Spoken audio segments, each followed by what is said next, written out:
It's us again. Welcome to Practically Humans. Today, we're going to talk about the 6 other habits that helped us buy a house. Hey there again. We bought only one car, a used, reasonably priced one. We're 2 people, but we only own one car. We didn't actually even own a car during our first year of marriage because we lived in a pedestrian town. So instead, we would walk places or take public transit when needed. The money we could have maybe spent on a newer, nicer car actually went into our savings, and it really made a huge difference in being able to afford the 20% down payment on our house. We share a phone plan with family, the least expensive and grandfathered one. This one is another area we had some luck with, like the sharing a streaming account, and also some brand loyalty paying off. We're still on the same family phone plan that Tim's dad got for maybe a decade now, maybe a bit more. We get unlimited data for a lower cost than the most affordable current plans these days. Sharing a plan with other people could be worth it. Just make sure that those relationships are solid enough. Don't just share a plan with anyone just to save. That could be an entire problem of its own.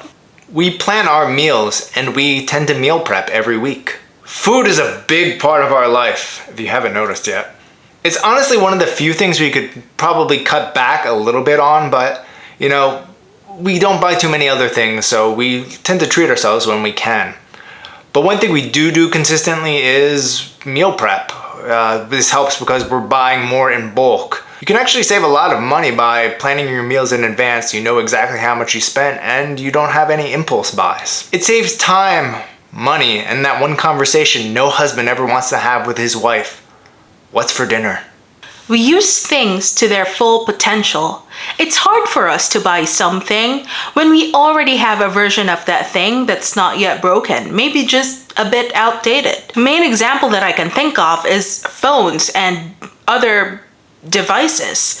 Buying a new device each year is something that just doesn't make sense to our frugal minds. We find it incredibly hard to purchase something, to click that place your order button when the thing that we have still works or serves its purpose well.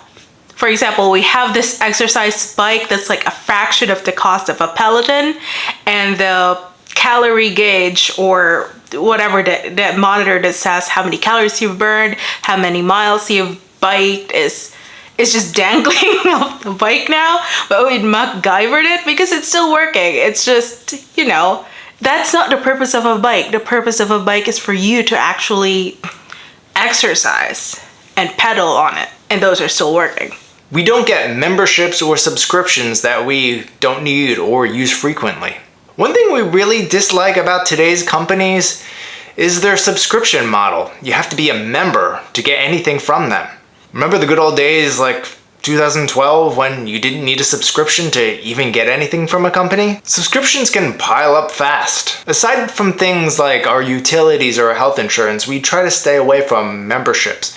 We just don't feel like we're going to end up using them enough, and when memberships go unused, it becomes a bit of a joke. Some can end up being hard to get out of. You'll never be able to afford to buy a house if all of your money is going toward memberships that you never even end up using. We plan and set specific goals. If we could boil all our money-saving habits down to only 2, that would be living below our means and planning and setting specific goals. We were aware and honest with where we were in life. We knew the goals we wanted to achieve, and we sat down and made plans of how we would achieve those goals. Many times. We didn't just sit down and planned out the rest of our lives and got everything right. If that is the case, we'd be retired and rich by now. The truth is that money and financial discussions are a big part of life, especially when you're married. We made our own share of mistakes, and sometimes we didn't even agree on some of the little things. There were times that I got mad with Tim because he was so against the idea of getting chocolate-covered almonds, powdered peanut butter, and a nicer set of pants. And all of which are stuff that we regularly use, get, and both enjoy these days. As long as one or both of us are willing to compromise on the little things, it works out. Life is already hard and unpredictable. We take precautions and plan ahead to try to counteract that. We know that rain is coming.